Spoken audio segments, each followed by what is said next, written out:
जो भी कानून बनेगा ये बनेगा, 4 बीवी 40 बच्चे देश में नहीं चलेंगे, नहीं चलेंगे, नहीं चलेंगे। उन्नाव लोकसभा सीट से सांसद और तीसरी बार उम्मीदवार साक्षी महाराज ने अपने चुनाव प्रचार के दौरान फिर विवादित बयान दे दिया है। उन्होंने जनसंख्या नियंत्रण कानून पर बोलते हुए कहा कि इस देश में 4 बीवियां और 40 बच्चे वाला कानून नहीं चलेगा। उन्होंने दावा किया कि प्रधानमंत्री नरेंद्र मोदी अपने तीसरे टर्म में जो सबसे अहम काम करेंगे वो जनसंख्या नियंत्रण कानून का ही होगा। बुधवार को विधानसभा भगवंत नगर के बीघापुर में जनसभा को संबोधित करते हुए साक्षी महाराज ने कहा, अब 2 काम रह गए हैं। मोदी जी प्रधानमंत्री बनेंगे तो 2 काम करने के बाद ही आपके बीच आएंगे। हमारी सरकार का पहला काम होगा जनसंख्या कानून लाना। 2 काम रह गए हैं और दोबारा मोदी जी प्रधानमंत्री बनेंगे तो 2 काम करके हम आपके बीच में आएंगे। एक काम है जनसंख्या नियंत्रण कानून, इस देश में जनसंख्या नियंत्रण कानून। हम दो हमारे 2, हम दो हमारा 1। जो भी कानून बनेगा ये बनेगा, 4 बीवी 40 बच्चे देश में नहीं चलेंगे, नहीं चलेंगे, नहीं चलेंगे।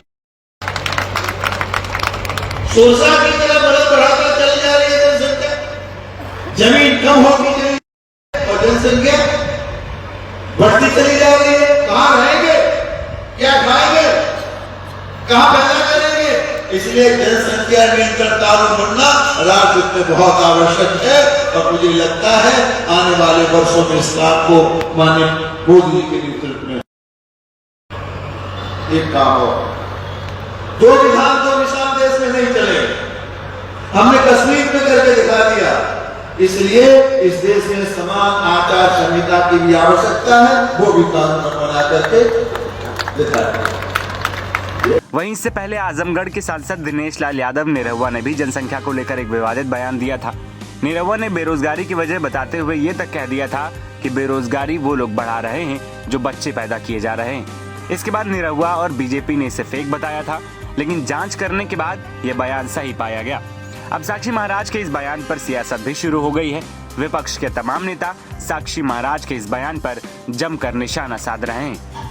बात करें साक्षी महाराज की तो वर्तमान में उन्नाव सीट से वो सांसद हैं और बीजेपी ने उन पर तीसरी बार भरोसा जताया है। इस बार साक्षी महाराज के सामने सपा के पूर्व सांसद अन्नू टंडन को टिकट दिया गया है। कांग्रेस और सपा का गठबंधन के बाद कांग्रेस की तरफ से कोई भी प्रत्याशी इस सीट पर नहीं होगा। ऐसे में साक्षी और अन्नू के बीच यहाँ सीधा मुकाबला होता दिखेगा। उन्नाव लोकसभा सीट में मुस्लिम वोटरों की संख्या करीब 2,15,000 है। एससी मतदाता करीब 5.5 लाख है। ओबीसी वोटर करीब 7 लाख और सवर्ण मतदाता करीब 5.50 लाख है।